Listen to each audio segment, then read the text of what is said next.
Dan pemirsa, untuk mengetahui serangan Israel yang terjadi di timur laut ibu kota Iran, Tehran, kita terhubung bersama dengan kontributor Metro TV di Iran, Ismail Amin.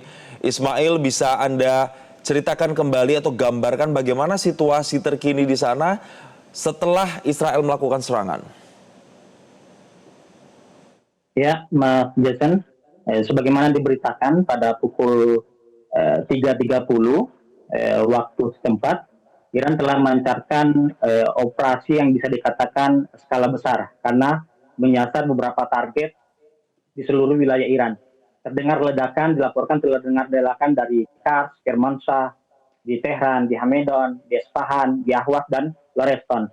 Sementara yang bisa kita saksikan dari laporan warga, dari sistem pertahanan udara yang bisa dikatakan aktif, tapi tetap ada rudal yang berhasil, roket yang berhasil menyasar ke pemukiman penduduk. Disebutkan di wilayah barat daya Tehran ada dua pemukiman apartemen yang terdampak ledakan, dan juga dilaporkan ada korban jiwa, namun jumlah pastinya belum dapat dilaporkan. Bandara udara Imam Khomeini juga ditutup sementara akibat serangan ini, dan Iran sebagaimana telah dikatakan oleh petinggi-petinggi militer dari kemarin bahwa setiap serangan yang dilancarkan ke Iran akan langsung mendapatkan balasan. Dan kami dapatkan laporan juga jet-jet tempur Iran serta serangan Iran juga telah mulai dilancarkan. Rudal balistik telah ditembakkan menuju Israel dari Loreston, dan juga dilaporkan sementara kami mendapatkan laporan bahwa serangan Israel ini itu dilancarkan dari pangkalan militer Amerika Serikat di Irak. Karena itu ada beberapa ledakan juga terdengar di Baghdad karena sistem pertahanan udara Iran yang aktif di sana. Sementara pantauan kami juga warga masih dalam keadaan tenang, tidak ada kepanikan. Dari pihak pemerintah sendiri telah menghimbau warga untuk sementara tidak bepergian, mengurangi aktivitas keluar dan ke tempat-tempat pemukiman yang dipastikan mendapatkan keamanan yang lebih besar. Ya, Ismail, untuk warga sendiri yang terdampak di sana, apakah memang mereka memilih untuk bertahan di rumah saja sesuai dengan arahan tadi di sana, atau mungkin pihak otoritas terkait juga sudah menyiapkan tempat untuk mengungsi atau tempat yang lebih aman untuk warga di situasi saat ini? Ya, sejak awal dikatakan oleh pemerintah Iran dan pihak-pihak terkait bahwa warga tidak diperlukan atau tidak dianjurkan untuk melakukan pengungsian karena memang pemerintah Iran tidak menyiapkan barak-barak sebagaimana tempat-tempat persembunyian sebagaimana yang dilakukan oleh pemerintah rezim Zionis, rezim Israel. Pemerintah hanya sekedar menganjurkan untuk tetap di tempat karena menjamin keamanan bagi seluruh warga. Hanya saja memang dari kita lihat dari seluruh serangan yang dilancarkan dengan skala besar ini, tetap ada yang terdampak dari serangan tersebut. Kita bisa melihat dari visual yang ada yang dikirim oleh netizen Iran, ada dua gedung yang menyebabkan beberapa terlihat juga ada korban jiwa. Kami lihat dari visual yang dikirimkan ada seorang anak-anak, tapi sampai sekarang belum ada laporan pasti dari yang terkait dari jumlah korban seluruhnya. Baik, belum ada jumlah pasti atau data resmi terkait dengan korban akibat serangan ini. Tapi Ismail, apakah di sana sistem komunikasi ini juga mengalami dampak? Kami juga mendapatkan laporan bahwa bandara Imam Khomeini ini juga ditutup. Bisa Anda konfirmasi terkait dengan hal ini? Ya, dilaporkan ada ledakan besar terjadi di dekat bandara Imam Khomeini sehingga penerbangan pun kemudian di cancel, bandara ditutup sehingga aktivitas bandara seluruhnya dihentikan sampai informasi selanjutnya. Sementara saya sendiri berada di kota Qum, sekitar 80 km dari Tehran. Kami tidak mendengarkan ada ledakan apapun. Dan aktivitas masyarakat seperti biasa. Hari ini adalah hari Jumat, hari libur. Bahkan besok Iran akan memperingati sebuah perayaan besar, perayaan Idul Qadir. Telah banyak agenda-agenda yang telah diumumkan untuk masyarakat memeriahkannya di tempat-tempat publik. Hanya saja belum kami dapatkan informasi selanjutnya apakah acara-acara tersebut akan dibatalkan atau tidak, dengan melihat eskalasi yang kemungkinan akan terjadi beberapa hari ke depan dengan adanya serangan balik yang dilancarkan oleh pihak terkait Iran. Ismail, secara garis besar yang Anda dapatkan informasinya, wilayah-wilayah mana saja atau area mana saja yang terdampak serangan? Ya, kalau kita melihat pengakuan dari Israel bahwa mereka akan menyerang fasilitas nuklir, sampai sekarang belum ada laporan bahwa ada fasilitas nuklir yang terdampak dari serangan ini. Ledakan-ledakan yang terdengar dari wilayah-wilayah fasilitas nuklir Iran adalah sistem pertahanan udara Iran yang aktif. Sampai sekarang belum ada laporan maupun gambaran visual selain dari Tehran, tempat-tempat yang disebutkan fasilitas nuklir tersebut terdampak. Yang bisa kita dapatkan sementara adalah ledakan yang terjadi di Tehran karena dilaporkan oleh warga setempat. Baik, Ismail, apakah Anda mengamati atau melihat ada pengerahan misalnya dari militer setempat di tempat-tempat vital yang biasa kemudian jadi aktivitas masyarakat misalnya di sana? Kami tidak melihat langsung adanya aktivitas militer di luar kebiasaan. Yang kami pantau, baru saja kami dapatkan video dan kami nonton juga secara live di televisi, jet-jet tempur Iran sudah mulai digerakkan untuk mempertahankan wilayah udara Iran, dan juga adanya serangan belasan yang dilancarkan dengan menembakkan beberapa rudal balistik. Kami tidak tahu apakah akan diarahkan ke Israel langsung, ke Tel Aviv, atau mengarah ke pangkalan militer Amerika Serikat yang ada di Irak, yang disebutkan bahwa dari lokasi tersebut Israel melakukan serangan. Ismail, lalu apakah Presiden Iran ini sendiri sudah memberikan pernyataan resmi terkait dengan kejadian atau serangan yang dilancarkan Israel ke sana? Sampai sekarang kami belum mendapatkan adanya laporan resmi. Bahkan sebagaimana yang diberitakan oleh kantor berita Israel, bahwa serangan ini juga menargetkan pejabat-pejabat senior, termasuk panglima militer, bahkan mungkin juga menarget presiden, sehingga sampai sekarang kami belum mendapatkan ada konfirmasi atau ada pernyataan dari presiden. Baik, Ismail, kami harus tahan dulu, nanti kami akan konfirmasi kembali informasi dari sana, dan pemirsa tetaplah di Breaking News Metro TV. Dan pemirsa, kami kembali menghubungi kontributor kami di sana, Ismail. Ismail, kami tanyakan kembali, setelah adanya serangan ini tentu ada respon yang disampaikan. Tadi Anda sempat mengindikasikan mungkin ada serangan balasan yang bisa disampaikan oleh Iran kepada Israel. Kalau Anda boleh rincikan, seperti apa perkiraan dari di sana untuk serangan balasan? Apakah nanti serangan balasannya ini berupa aksi militer atau penembakan atau seperti apa? Ya, sebagaimana operasi militer yang sebelumnya telah dilancarkan Iran ke Israel, diperkirakan bahwa serangan Iran akan menggunakan rudal balistik sebagaimana dua serangan sebelumnya. Jet-jet tempur yang mulai diterbangkan saat ini itu ditujukan untuk menahan roket-roket yang ditembakkan ke wilayah Iran. Kami laporkan juga, kami telah mendapatkan laporan dan ini disebutkan oleh berita resmi Iran, Jenderal Salami termasuk yang disebutkan tewas dalam serangan ini. Kemudian beberapa ilmuwan nuklir Iran, Dr. Tehranci, Dr. Fariduni Abbasi, dan juga Jenderal Ghulam Ali disebutkan terdampak dari serangan ini. Dan disebutkan bahwa petinggi-petinggi militer yang lain masih belum ada konfirmasi. Ya, Mbak. Sebagaimana? Iya. Silakan Ismail, dilanjutkan. Ya, sebagaimana yang telah disebutkan bahwa Israel dalam serangan ini menargetkan fasilitas nuklir dan juga menargetkan pejabat-pejabat senior Iran, baik dari pemerintahan, dari parlemen, dari badan intelijen maupun juga dari pihak militer. Juga disebutkan bahwa Israel juga sudah melancarkan serangan menuju kota Qum. Yang kita ketahui di kota Qum ini juga banyak tokoh-tokoh penting di tempat saya berada saat ini, namun kami belum mendengar adanya ledakan atau dampak dari serangan tersebut.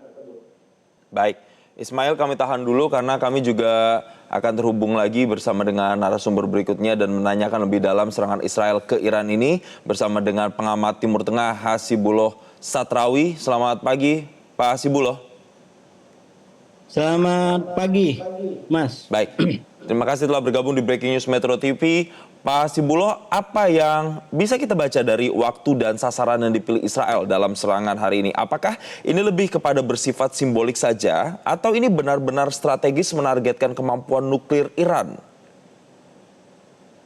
Ya, saya ingin menyampaikan 1, 2, 3 hal sebelum membaca apa yang dilakukan oleh Israel ini sebagai background bagi kita semua.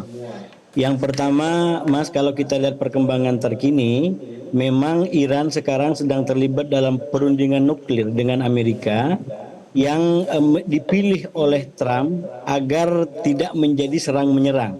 Yang harus kita perhatikan, pilihan yang diplomasi yang dipilih oleh Trump ini agak berbeda dengan pilihan politik Israel, di mana memang Israel maunya Amerika atau Israel sendiri menyerang langsung terhadap Iran. Tapi Amerika di bawah kepemimpinan Donald Trump coba mengoptimalkan perundingan dengan Iran. Dan yang terbaru kemarin kita lihat bahwa mereka saling mengultimatum, bahkan Amerika sempat mengevakuasi pejabat-pejabat konsulat atau kedutaannya di Irak sebagai bentuk kehati-hatian daripada ancam-mengancam yang dilakukan oleh Iran dan Israel dan Amerika, yang bagi Iran itu dianggap sebagai bagian daripada perundingan.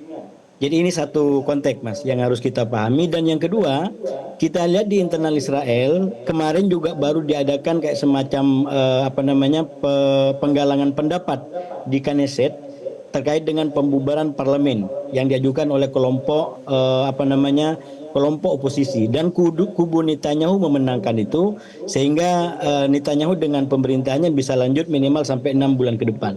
Nah, yang ketiga, saya melihat konteks Gaza sendiri, kita melihat bahwa Donald Trump sudah memberikan ultimatum lebih keras kepada Netanyahu untuk segera mengakhiri perang yang dilakukan di Gaza yang sudah melampaui segala batas, segala aturan. Nah, dari tiga latar belakang ini, kalau saya harus boleh menyimpulkan, maka ini adalah sebuah momen, sebuah langkah yang diambil oleh Netanyahu untuk satu serangan untuk mengamankan 3 kepentingannya sekaligus, ya. Yang pertama, dia tidak ingin Iran berlama-lama dan memainkan waktu untuk keberhasilan program nuklirnya. Karena itu dia mengambil langkah untuk menyerang sendiri, walaupun Amerika secara di depan layar menyatakan tidak setuju. Saya menyatakan di depan layar, di balik layar saya nggak tahu apakah memang Amerika tidak setuju atau justru ada kong kali kong di antara Amerika dengan Israel. Tapi secara resmi formal di depan layar bisa dinyatakan ini bukan pilihan Amerika, karena Amerika tidak menginginkan Israel menyerang Iran minimal dalam waktu sekarang.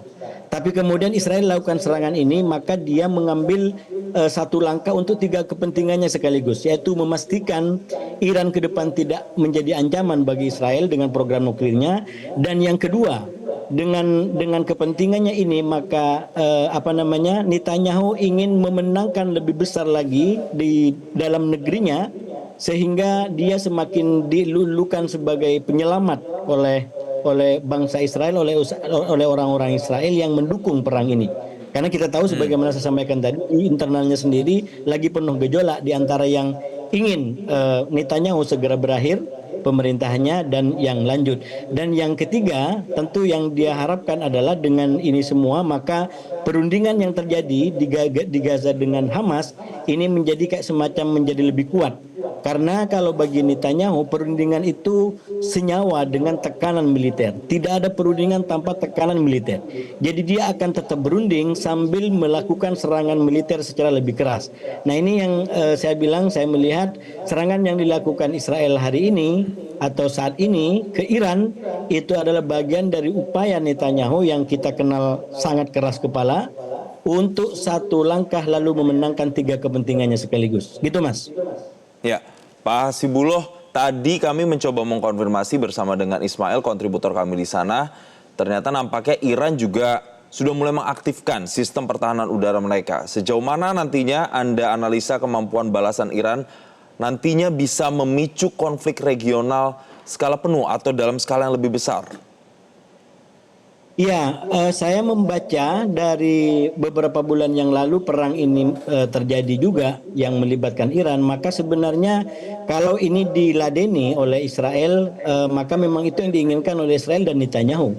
Mereka ingin perang ini lebih total sekaligus, mungkin juga regional dan mengakhiri tantangan terakhir atau ancaman terakhir. Karena di saat negara-negara terutama yang berada di poros perlawanan selama ini ya, katakanlah mulai dari Hizbullah, kemudian Hamas sendiri atau bahkan Houthi di Yaman dan Iran, nah ini kan sebenarnya kayak semacam potensi ancaman terakhir. Setelah semuanya sudah selesai dibebaskan oleh atau diselesaikan oleh Israel. Katakanlah Suriah sudah habis ya dengan adanya Basarul Assad yang begitu, Hizbullah juga sekarang sudah dihancurkan begitu, tinggal Hamas yang sekarang di perundingan, Houthi walaupun juga memang ada ancaman-ancaman yang dilakukan, tapi Iran tetap menjadi sebuah kepentingan terakhir. Nah, oleh karena itu secara strategis ya, saya melihat kalau Iran meladeni ini, maka memang itu yang diharapkan oleh Israel dan Israel terutama Netanyahu secara pribadi dan kelompok kabinetnya secara terbatas memang menginginkan dari perang ini mereka ingin terbebas dari berbagai macam persoalan di internalnya sekarang, dari politik sampai hukum. Politik itu artinya berkaitan dengan upaya-upaya untuk mengakhiri era pemerintahannya, kemudian masuk ke pemilu baru, hukum berkaitan dengan tuduhan-tuduhan korupsi yang juga berjalan di Israel, dan jalan selamatnya adalah tidak lain kecuali adalah perang, baik perang di Gaza maupun terutama perang dengan Iran. Nah, oleh karena itu saya menduga ke depan ini kalau dilihat dari polanya yang terjadi juga sebelumnya, hampir pasti Iran akan membalas ini. Karena itu memang juga sudah disampaikan sebelumnya bahwa serangan apapun yang dilakukan oleh Israel maupun oleh Amerika akan mendapatkan serangan balasan dari Iran. Jadi saya menduga dengan sangat kuat bahwa Iran akan melakukan serangan balasan seperti kalau tidak salah di bulan September sebelumnya. Cuman saya masih ragu apakah ini akan menjadi serangan besar-besaran lagi. Saya menduga mungkin Iran juga akan melakukan serangan secara terbatas, karena kalau sampai besar-besaran sekali lagi yang diberikan keuntungan adalah Israel dan Netanyahu yang memang tapi hampir pasti tapi hampir pasti Iran begitu ya analisanya akan melakukan serangan balasan. Terima kasih atas analisanya bersama kami pengamat Timur Tengah Hasibuloh Satrawi di Breaking News Metro TV. Dan pemirsa, kami kembali tanyakan situasi di sana bersama dengan kontributor kami Ismail. Ismail, bisa Anda gambarkan kembali apakah Anda mendapatkan informasi misalnya ada pengerahan militer ke wilayah-wilayah perbatasan, atau justru Anda melihat di sana mungkin Iran akan menggunakan jaringan milisi proksi di kawasan mereka seperti yang kita tahu misalnya ada Hizbullah atau Houthi di sana? Ya, sebagaimana yang kami dapatkan informasi pengerahan militer memang tampak ada ke wilayah perbatasan, terutama dengan perbatasan dengan Irak, termasuk juga dengan Azerbaijan. Bahkan pelatihan-pelatihan militer yang dilakukan oleh Iran dari beberapa bulan lalu justru terpusat di wilayah-wilayah perbatasan tersebut. Sehingga jet-jet tempur yang kami lihat diterbangkan tadi itu menuju ke wilayah perbatasan, terutama bertujuan untuk menangkal serangan udara dari Israel. Lalu apakah juga Anda melihat ada penguatan misalnya perlindungan keamanan di objek-objek vital dan juga objek atau kawasan sipil seperti misalnya di pembangkit listrik atau mungkin jaringan air atau fasilitas pemerintahan di kota-kota di sana? Ya, memang sejak dari beberapa hari yang lalu dengan adanya saling ancam-mengancam antara Iran dan Israel, ada aktivitas yang tampak menonjol di beberapa wilayah fasilitas nuklir Iran, terutama karena memang Israel melakukan ancaman akan menyerang fasilitas nuklir. Ini kita bisa lihat hasilnya bahwa Sampai sekarang belum ada laporan bahwa fasilitas-fasilitas nuklir tersebut terdampak. Ini menunjukkan bahwa sistem pengamanan di wilayah-wilayah tersebut berjalan efektif. Yang kami bisa dapat laporkan sekarang yaitu wilayah pemukiman di Tehran yang terdampak, dan itu disebutkan bukan dari rudal langsung tapi dari dampak sistem pertahanan udara Iran yang bekerja, yang menembak rudal-rudal di udara, sehingga kemudian pecahan-pecahannya jatuh ke bawah dan menimpa ke wilayah pemukiman, sehingga kita lihat bahwa dampaknya tidak terlalu besar, walaupun kemudian dilaporkan ada korban jiwa dari serangan ini. Baik, terima kasih Ismail atas konfirmasinya bersama kami. Tetap utamakan keselamatan Anda di sana. Dan pemirsa, kami lanjutkan kembali informasi. Sebelum Israel melancarkan serangan ke ibu kota Iran, Teheran, Presiden Amerika Serikat Donald Trump mengatakan serangan tidak terjadi dalam waktu dekat. Pemirsa, namun perkiraan Presiden Amerika Serikat Donald Trump yang mengatakan serangan Israel terhadap Iran tidak akan terjadi dalam waktu dekat, serangan terhadap Iran masih sangat mungkin terjadi. Presiden Amerika Serikat Donald Trump mengatakan serangan Israel terhadap Iran memang akan mengincar program nuklir Teheran. Hal ini dikatakan Presiden Trump kepada wartawan di Gedung Putih pada hari Kamis kemarin. To avoid the conflict, Iran's going to have to negotiate a little bit tougher, meaning they're going to have to give us some things that they're not willing to give us right now. Not complicated. Iran cannot have a nuclear weapon. Other than that, I want them to be successful. I want them to be tremendous. We'll help them be successful. How imminent is an Israeli strike on Iran? Jelajahi cara baru mendapatkan informasi. Download Metro TV Extend sekarang.